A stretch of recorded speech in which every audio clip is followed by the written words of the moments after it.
This film started off with a bang and immense cheers in my theater when we got the Marvel opening sequence and we saw that it was filled with Stan Lee cameo moments. That really got me in my feels.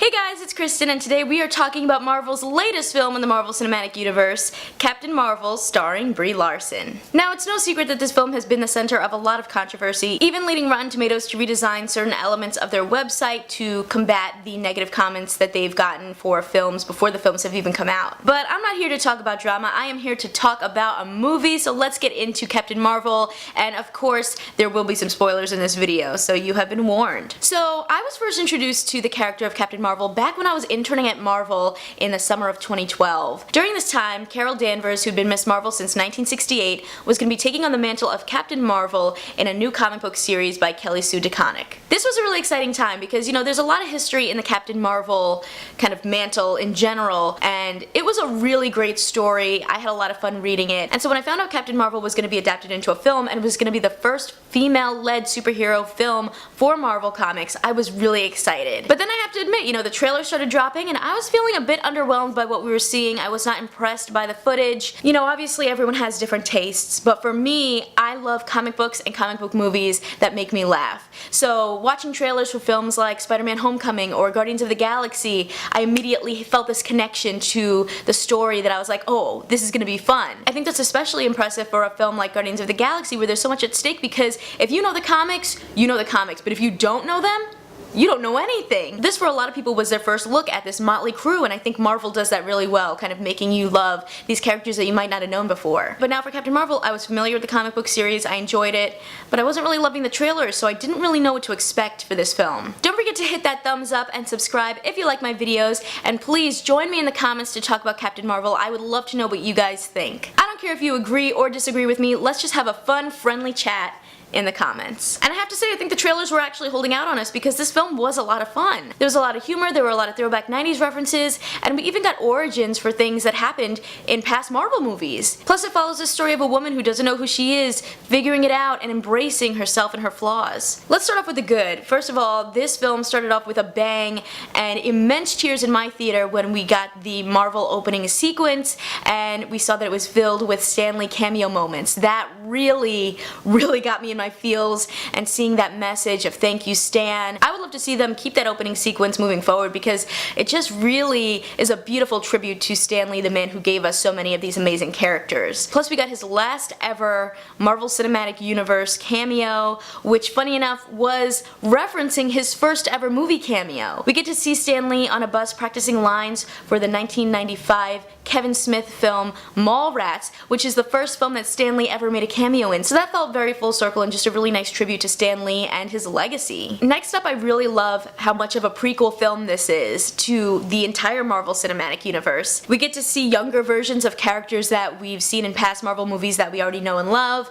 We get to learn more about the Tesseract, why Nick Fury wears an eye patch, and even essentially where the Avengers Initiative came from. This film was also really funny. I think the cast of characters we have together, especially that core group of like Brie Larson and Samuel L. Jackson and Lashon Lynch, and even Goose, just brought this really natural humor to the film. There were also a few times where I felt like they kind of broke the fourth wall a little bit and were making these kind of nods specifically to the fans. And I think the nostalgia of just being in the 90s also helped there too, and just, you know, kind of gave you these fun references that a lot of people like me grew up with and appreciated, like, you know, seeing Blockbuster or how slow the internet was. And there was also a lot of 90s music in this, and I think the music soundtrack specifically was really on point. I think they were really smart about the way that they used certain songs to frame the scenes. One of my favorites had to be Just a Girl by No Doubt playing as Carol was fighting people who were really underestimating her. I also enjoyed learning Carol's origin story. I do think it's something that we have seen before. You know, this actually really reminded me of She-Ra's story in Netflix's She-Ra and the Princesses of Power, where essentially our main character thinks that she is part of this organization that's doing the right thing,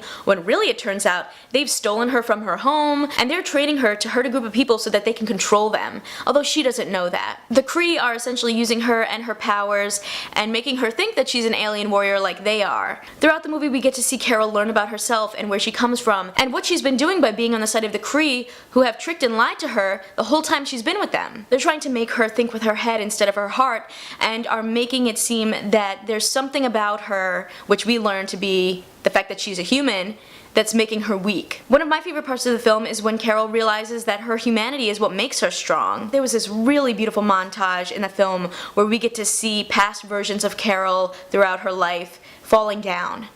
But the most powerful part of it all was when she stood up again. I think there's something intrinsically human about not giving up. You gotta keep going, you have to persevere. And to see that strength in her was really empowering. I mean, talk about girl power. To me, I felt like people were underestimating Carol and keeping her in the dark, not because she was a woman, but because she was a human among aliens. I think this is a feminist story in that it's about a woman who has always been a fighter, but without her memory, she doesn't know her true power just yet. She learns to find strength in her emotions and her humanity and embrace that. This is a universally human story. Additionally, I think this film just had top-notch effects and really cool fight scenes, and the whole end with Captain Marvel using her powers was super epic. As with all Marvel films, there are two end credit scenes. The first continues from Infinity War, where Nick Fury is reaching out to get help from someone, and we get to see the Avengers that are left kind of waiting to see who's gonna come help them, and lo and behold, Captain Marvel shows up. I think this was a really great shocker moment for the Avengers, and I'm really curious to see what the dynamic will be like between all of them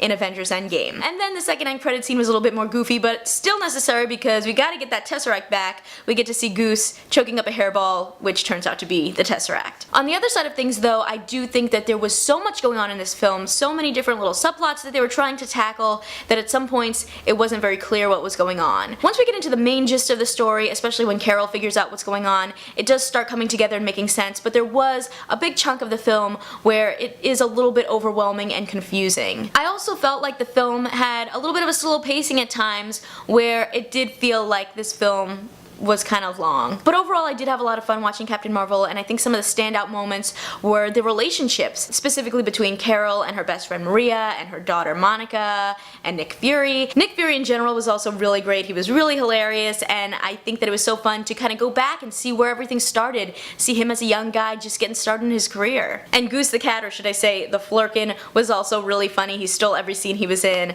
That crazy like monster tentacle mouth was insane. I wouldn't say that this is the worst or the best film in the Marvel Cinematic Universe, but I do think it was a solidly entertaining one, and I'm really excited to see Captain Marvel join the team in the next Avengers movie. If you like this video, make sure to check out more of my movie reviews and drop down in the comments to join the Captain Marvel conversation. See ya!